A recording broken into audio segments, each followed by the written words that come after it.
you say. Welcome to the Dark Cruising Podcast. Why would I'm saying, welcome. Oh, why would you do the same exact thing? Yo, what's up? It's your boys, Dark Crimson D. Z, and today we have a special guest, our good friend Sarah. Tell the people Our first female guest on our show today. Yay! Glad to be here.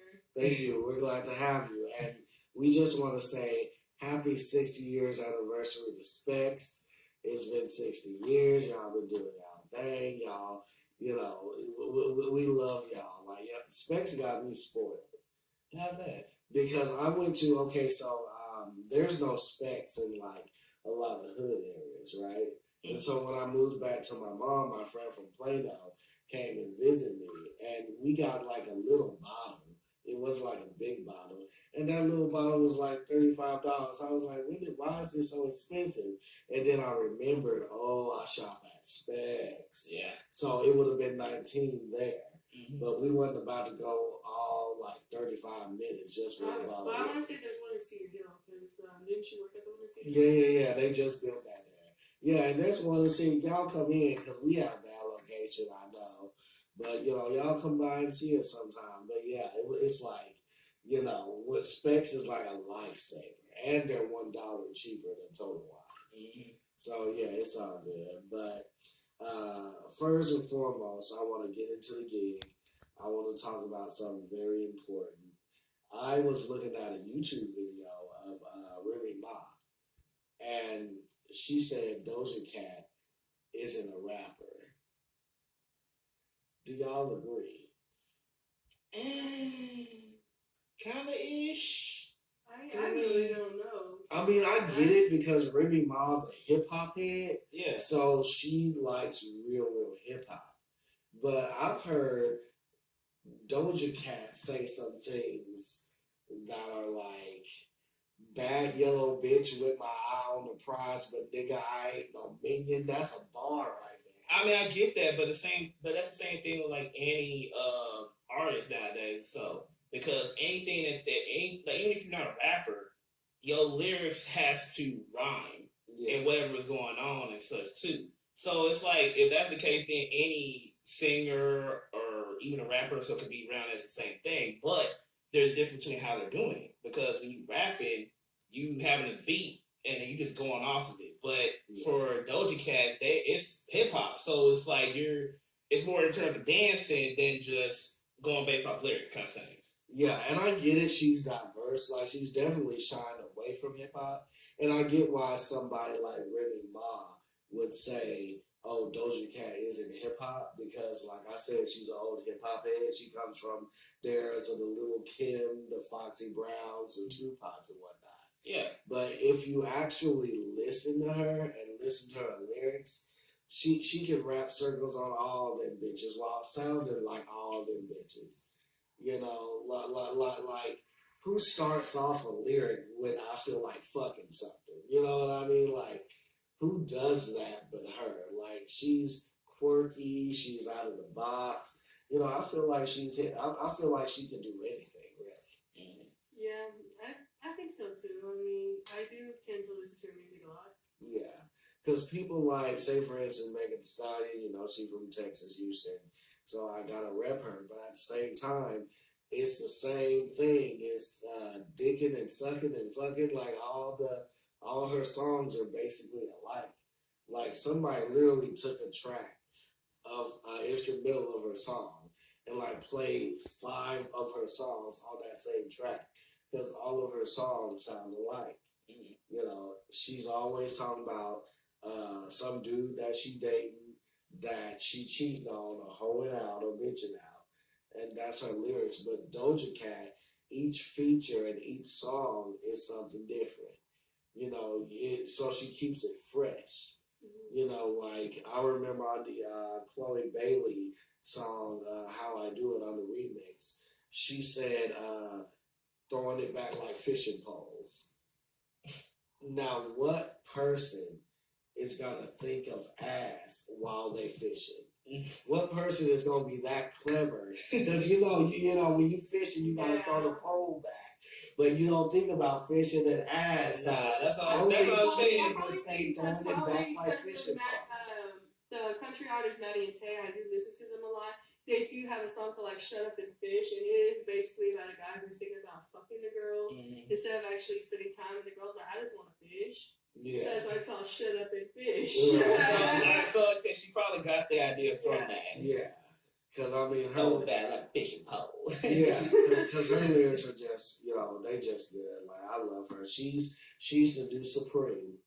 She's the new Nicki. Nicki better watch out. Now, like I said, now I know it's getting a lot of subject here though, but like I said, since you're our first female audience, and so tell us a little bit about yourself. Well, of course, I'm still going to the Dallas College right now. I am working part-time. NBC. Yeah. Yeah. Well, I'm just looking more to the business industry and trying to go into that. I did think about going into marketing, but I figured it's not really for me. Maybe like accounting or a law firm or something like that. Yeah. Yeah, that's what's up. That's what's up. How do you feel about rejection? Rejection, I think a little bit of both ways, because sometimes you could get hurt by rejection in some areas, and sometimes rejection can be a good thing, and sometimes things do happen for a reason. Mm-hmm. I believe, and that is like one of our subjects that we were going to talk about today was about the whole concept of rejection. How do you feel about rejection? Rejection is pretty much like Sarah said. It's like some of it could be meant for a reason or so.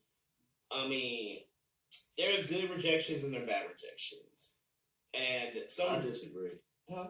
I don't feel like any rejection is bad. I think, because at least for me, I look, and because one thing about me, I'm a spoiled brat. If I don't get my way, I'm going to throw a tantrum. That's the. I mean, that's equivalent to any rejection. That's, to me, just saying no about something is a form of rejection. Yeah, but I mean that physically and mentally. Like, y'all had to come to my rescue with the whole, like, thing. Like, I wasn't throwing a tantrum, like, in the car, like, wah. I wasn't doing it physically, but just spiritually and emotionally. I mean, like, any person taking rejection, regardless about which way, or so whether you're the one that's doing the rejection or somebody else is doing it, you're going to feel bad in some sort of way. Then you got people who don't give a shit. We all have gone through some form of rejection, whether it's in relationships or something else that doesn't involve that. But I mean, to me, I guess they all goes based off of how you handle it and what you learn from it, pretty much. Well, the way I look at rejection, because I know people don't believe this, but I'm a firm believer. If it's for you, you will get it. Regardless, you might not be ready and you might not get it when you want to get it, but I believe that if it's for you, you will get it. And so I like to look at rejection as your spirit guide telling you, hey, you're going down the wrong path. Because let's say, for instance, if we got everything we want, because there's been instances where I didn't get what I wanted, and it was for a good reason. and I think it's pretty much for any human being. Any human being can tell you they didn't actually get what they want, because I know for sure I didn't get what I wanted. Yeah. In life, and sometimes, as I said, some people might feel that way. Like when I went to UTA, I was devastated when I realized I couldn't do the engineering program. I literally flunked out of the program, and it sucked. And I did cry, but I had to suck it up and be like, that wasn't for me. Yeah. But who knows what would have happened if you would have continued with that program? Probably wouldn't have been us. Mm-hmm. Well, I mean, but I got that. But just like what I said earlier, it's what you do about it, or so that pretty much defines you, or so, or like I said, in terms of, I feel like there's good rejection and bad rejection, because it's just based off of how you take it. Because like you said, you don't know what the path or what situation would have happened or so if you continued or so. But because you weren't able to do that part, so then look at that. You met us, and so you having a great time or whatever. So you took it as like, well, I guess it just wasn't meant for me. This is not my path. So now I can see exactly what works for me next. Kind of thing. And I do agree with that. And then, like I said, I would have realized that I wanted to take a minor in theater, because I did go into the theater program, and I do sort of enjoy it. I wouldn't say it's my career path, of course. Yeah. But I do enjoy enjoy it while I get to do it. Yeah, it's the same with me. I wanted to go to KD before I went to Mountain View. And my mama was like, for those who don't know, KD is an acting conservatory here in Dallas. Not a sponsor, but I got a lot of friends like the last Aladdin and Genie on Broadway. They graduated from there. Demi Lovato, Selena Gomez, they've taken classes there. So they do have and I got a lot of friends that still teach there to this day. But if I would have went there, I wouldn't have met him.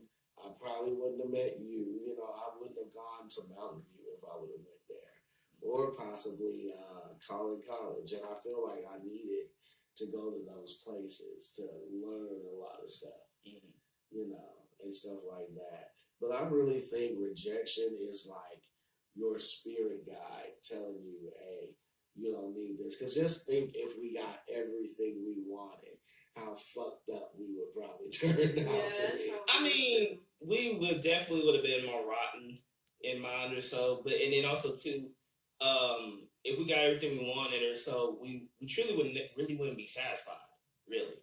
Yeah. Because it would be to, like I said, when people start getting greedy, it would be self-destructive and all that to like say, oh, I want a bad bitch or whatever. It's like, okay, I got it, cool. But it's like, wait, I want her, then I want her.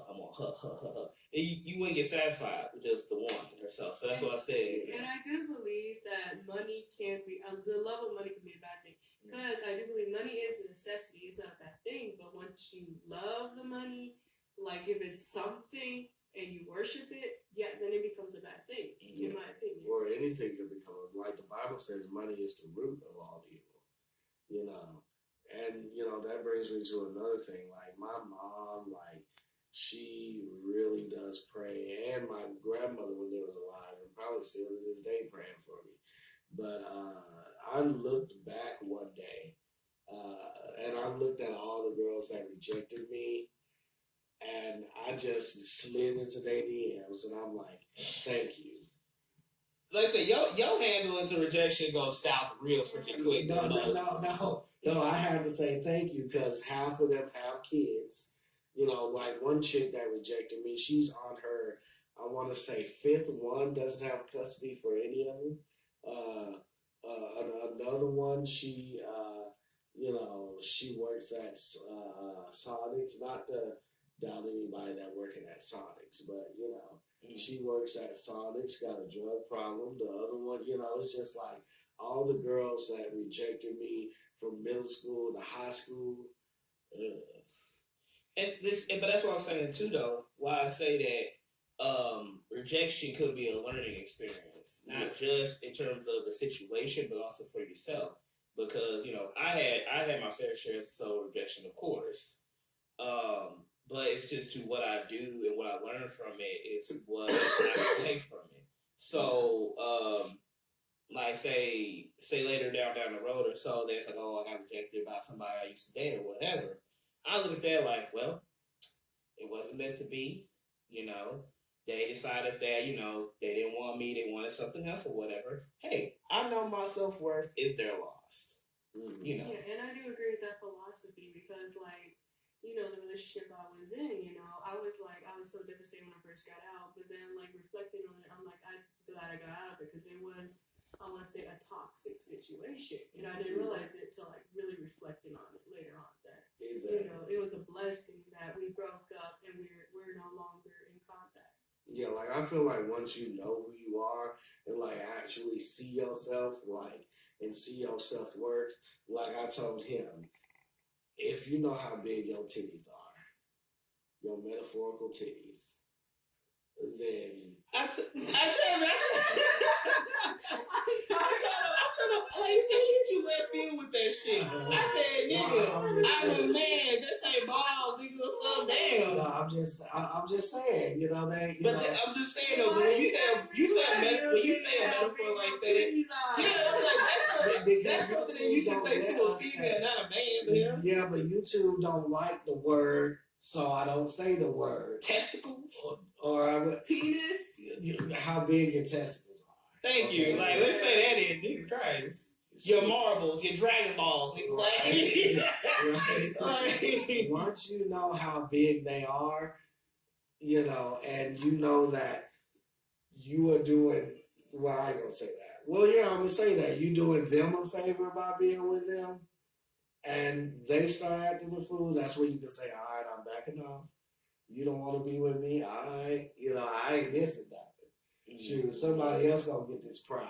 You know what I mean? yeah. It's just like if you about to give somebody money and they like, oh, sorry, I don't want your money. You're green. You're a little boy. This, that, third. Take notes. Take your money. Keep your money. Why would I be mad at that? Like, I'm giving you money. Like, I'm the good person you walking out on. Like, I'm the good person you listen. So why would I be mad that you walking away? That's money I can keep in my pocket. Right. So at the end of the day, Exactly. when because. But I mean, but like I said, but you do have people in this world that like they don't want peace; they want chaos. Yeah, And people who know. To me, it's like that lets you know that you a problem child or that you really have a problem. Is when you know that the person that you're rejecting is a good person. They know that they can give you what you need in your life. I mean, I get it, but I don't get it. Like, But that's what I'm saying though. You know what I'm saying though. But the fact that like you don't get it because it don't make sense. Exactly. But it's like you know that this person here that you're dating or you're talking to or whatever, so is a good person that they can give you something that you never experienced before. But instead of I'm you, sorry, I had to. No, I had to. the titties. No, not the titties. This is something like with me. Like I understand his point of view, but I'm like sometimes a person is just so messed up that sometimes you can't. Exactly. yeah, Like, that's that's it. all they know. No, That's I all know. they used to. Their parents arguing shit. No, I So, get that, but I'm saying that even though you're used to it, though, wouldn't somewhere in the back of your mind, like even if you're used to it, wouldn't you want something different? Yeah, To no, actually- and I would say No. they were a genuine person. Mhm. No, I'm not saying they weren't all bad, but I was saying that I think it was better for the both of us because there are some things I didn't know about myself, and if I knew I stayed in their situation, I wouldn't know about myself. Mhm. But to answer your question, would you want something? No, because that's all you know. Well, You know, no, like metaphorically speaking, Yeah. my dad never beat my mom, but metaphorically speaking, let's say my dad beat my mom, so I want somebody to beat me because that's all I know, that's all I see. Why would I want anything else? I mean, That's how I was oh come raised. on now, but like I said again, So I'm gonna get a man that's gonna beat me. That's their thought process. They go off of what they see. I know they go off based off of what they see though, but at the same time though, it's like just because you're used to that factor doesn't necessarily mean that that's all that you want though too. You have people that But actually you have to know better to want better. If that's all you know. I know, but that's what then you okay, but that's what I'm saying. But that's what I'm saying though. If you don't know, then I get why that's what you are particularly going for. So, Like, but what? if I you- ain't gotta get my ass beat every day.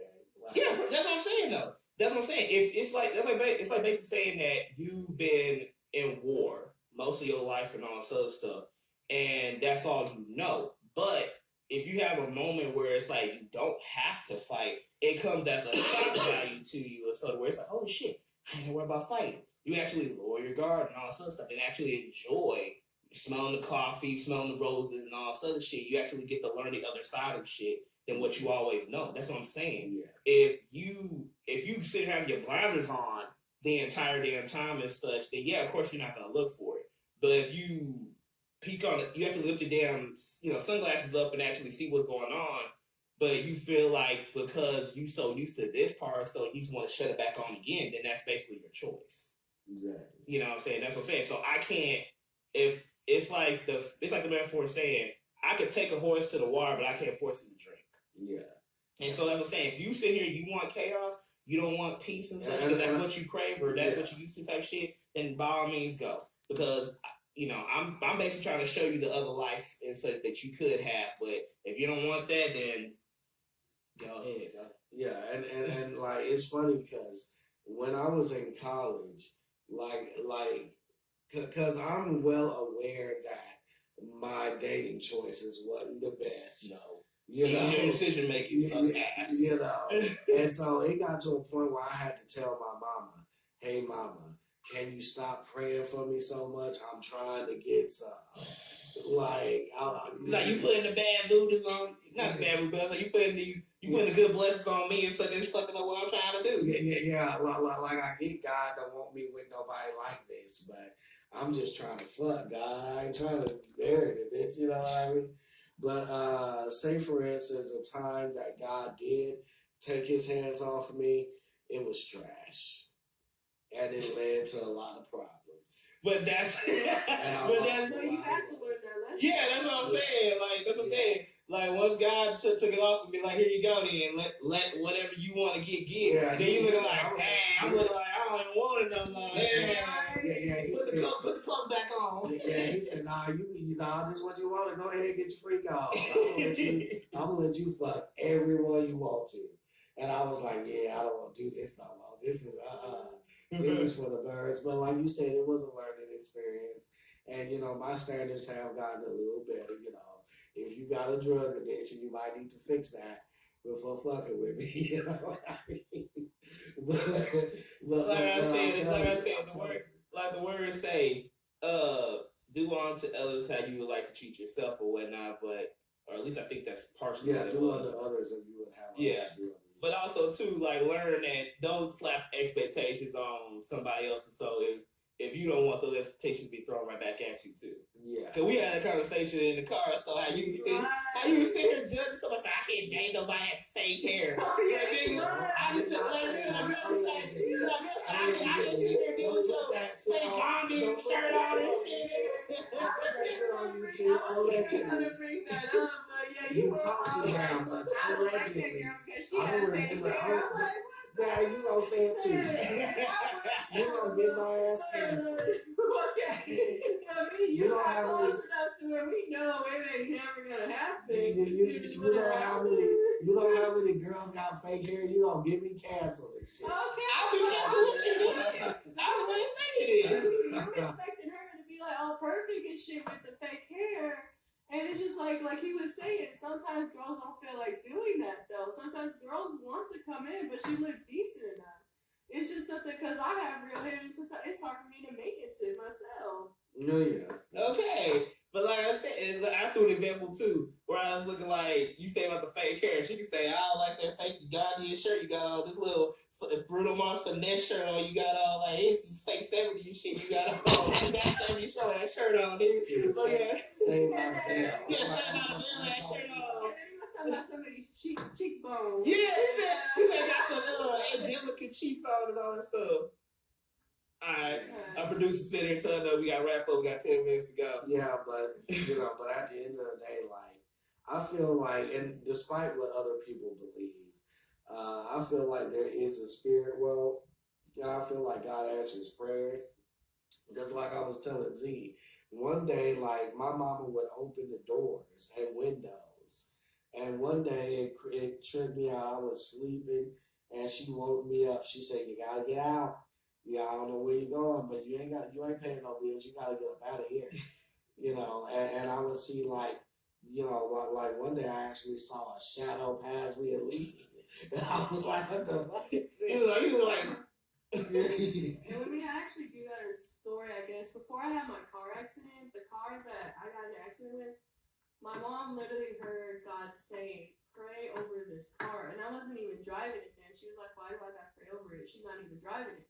But she was praying over it over those years, not knowing that in that same car I was gonna get in a head collision that could have killed, because I was literally like this close to the airbag. Like the airbag could have touched me, but it didn't, and I came out okay. That's what I'm saying. So I do live that proof that sometimes prayer does work. I'm telling you, like I feel like anything somebody try to turn on me, like who you think you putting the root on?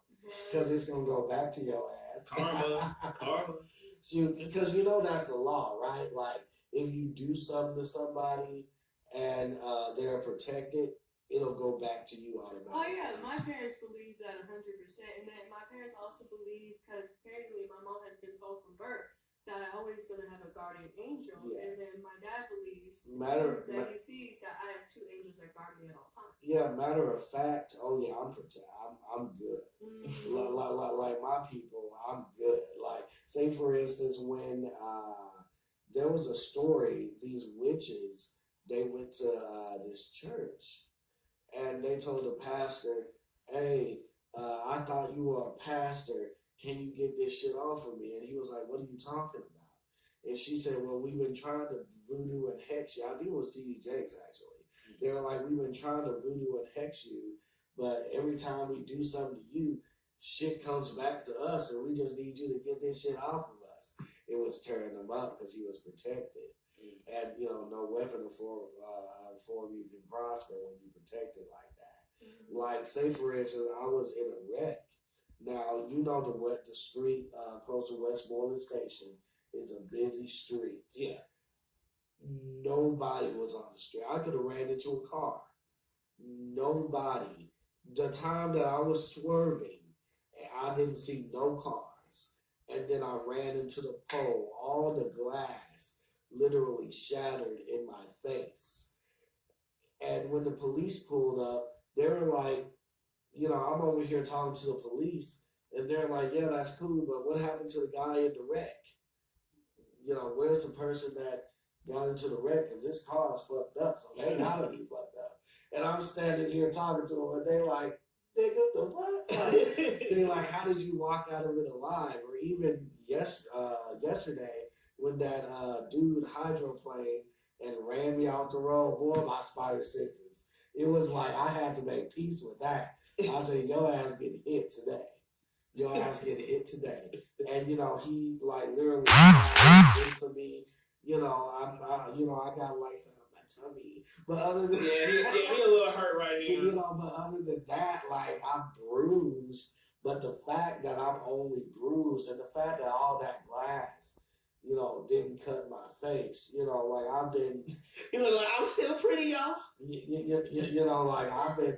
Shoot, I'm glad you interrupted me because I was about to tell them some bullshit that they don't even know. Okay, yeah. But, He pretty, y'all. He's still good. But I've been through some shit that I shouldn't be here today. Yeah. But because I had a praying grandmother and a praying mama, and you too, your mama in church, and everybody around us is protected. Yeah.